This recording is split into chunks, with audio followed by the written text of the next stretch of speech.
Office से वापस आते ही रवि सीधे बेटे रोहन के कमरे में चले गए और गुस्से में चिल्लाए, यहां आकर अपने लाडले बेटे की करतूत सुन लो। क्या हुआ? दीपिका थोड़ा सहम कर बोली। रवि का गुस्सा ऐसा ही है, जोर जोर से चीखना चिल्लाना और गुस्से में किसी को भी कुछ भी कह देना।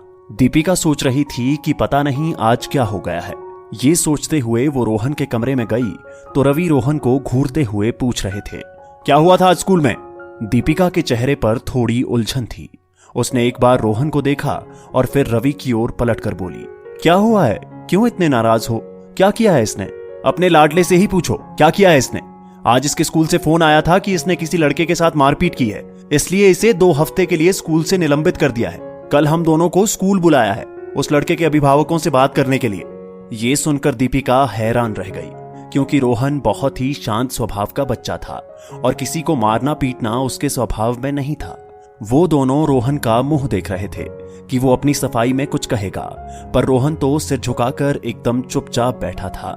रवि का पारा फिर चढ़ने लगा और वो दीपिका की ओर देखकर बोले, तुम ही पूछो इससे क्या हुआ है, मुझे तो कुछ बताएगा नहीं, मैं दुश्मन हूं ना इसका। और इतना कहकर वो गुस्से में बाहर निकल गए। दीपिका बहुत असमंजस में थी। एक तो उसे ये समझ नहीं आ रहा था कि रोहन ने किया क्या है, दूसरा रवि का व्यवहार उसे और परेशान कर रहा था। कम से कम आज तो वो अपना गुस्सा छोड़कर अपने बेटे से बात करते। हमेशा मुझे आगे कर देते हैं। किशोर अवस्था में है रोहन, 100 तरह की समस्याओं से जूझ रहा होगा। शायद मुझसे भी खुलकर बात ना कर पाए। क्या करूं क्या ना करूं? इसी उधेड़बुन में दीपिका बैठी थी कि रोहन उसके पास आकर उसकी गोद में सिर रखकर लेट गया। दीपिका ने प्यार से उसके सिर पर हाथ फेरा तो उसने महसूस किया कि रोहन अपने आंसू रोकने की कोशिश कर रहा था और इस कोशिश में उसका पूरा शरीर कांप रहा था।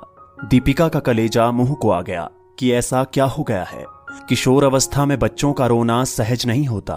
15 साल का बच्चा किसी के सामने रोने में अपनी तौहीन समझता है, क्योंकि ये उम्र ऐसी ही होती है जब उसे लगता है कि वो अपनी समस्याएं खुद सुलझा सकता है। पर सच तो ये है कि इस उम्र में ही उसे सबसे ज्यादा मार्गदर्शन की जरूरत होती है। दीपिका बिना कुछ बोले रोहन के सिर पर हाथ फेर रही थी और इंतजार कर रही थी कि जब रोहन का मन शांत हो जाएगा तो वो कुछ बताएगा। तकरीबन 10 मिनट ऐसे ही लेटे रहने के बाद रोहन शायद कुछ संभल चुका था। उठकर बैठने के बाद उसने दीपिका की ओर देखा और बहुत ही धीमी और दृढ़ आवाज में बोला, ममा, आज जो कुछ भी हुआ है उसके लिए स्कूल से मुझे जो भी सजा मिलेगी मुझे मंजूर है, क्योंकि आपने ही मुझे सिखाया है कि गलत काम होता देखकर चुप रहने वाला भी उतना ही दोषी होता है जितना गलत काम करने वाला।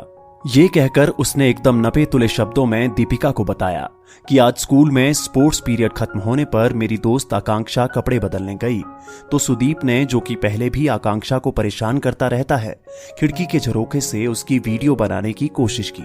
मैंने और मेरे दोस्तों ने उसे पकड़ लिया और उसका फोन छीनकर हमने वो वीडियो डिलीट कर दी। इसी छीना झपटी में सुदीप के चोट लग गई। हमने इस बारे में किसी से शिकायत नहीं की, क्योंकि आकांक्षा ने हमसे वादा लिया था कि इस सब के बीच उसका नाम ना आए, नहीं तो उसे ही स्पोर्ट्स से अपना नाम वापस लेना पड़ेगा, क्योंकि लड़कियों की गलती निकालना बहुत आसान होता है। लेकिन सुदीप ने हमारी शिकायत कर दी, क्योंकि वो वीडियो तो डिलीट हो चुका है और हमारे पास कोई सबूत नहीं है। अपनी बात कहकर रोहन अपने कमरे में चला गया और दीपिका ने नजर उठाकर देखा तो उनके पास खड़े रवि सारी बातें सुन रहे थे। अब तक उनको भी ये बात समझ आ चुकी थी कि रोहन और उसके दोस्तों की कोई गलती नहीं थी। उन्होंने दीपिका का हाथ अपने हाथों में लिया और बोले, चिंता मत करो, कुछ नहीं होगा रोहन को, कल मैं बात करूंगा प्रिंसिपल से।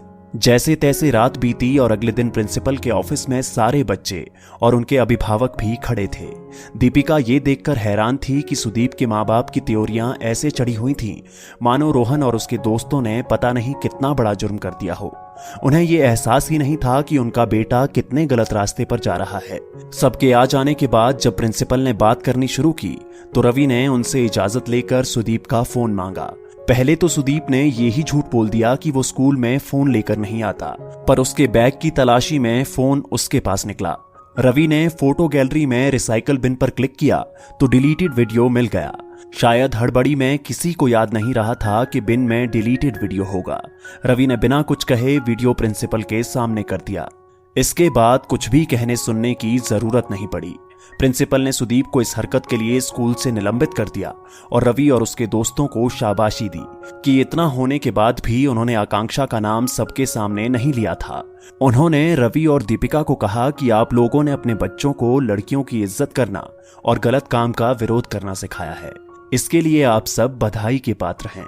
ये सुनकर रोहन और उसके दोस्तों के माँ बाप के चेहरों पर गर्व भरी मुस्कान आ गई और सुदीप के माता पिता ने अपना चेहरा झुका लिया। ये देखकर दीपिका उनके पास आई और उनसे बोली कि सब माँ बाप अपने बच्चों को अच्छे संस्कार ही देना चाहते हैं, पर आजकल का माहौल ऐसा है कि बच्चों के बिगड़ने में वक्त नहीं लगता, इसलिए हमें ही उनकी गतिविधियों पर ध्यान देना होगा।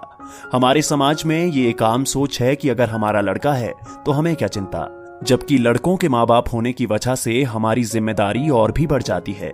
ये हमारा काम है कि हम उन्हें बताएं कि लड़की चाहे हमारे परिवार में हो या बाहर, उसकी इज्जत करना उनकी अपनी परवरिश को दर्शाता है। दोस्तों, आपकी इस वीडियो के बारे में क्या राय है नीचे कमेंट करके जरूर बताइएगा और अगर आपको ये वीडियो पसंद आए तो इस वीडियो को लाइक करिएगा, शेयर करिएगा ज्यादा से ज्यादा लोगों तक और ऐसे ही और भी इंस्पिरेशनल वीडियो के लिए सब्सक्राइब करें हमारे YouTube चैनल को और Facebook पर फॉलो करें हमारे पेज को। धन्यवाद।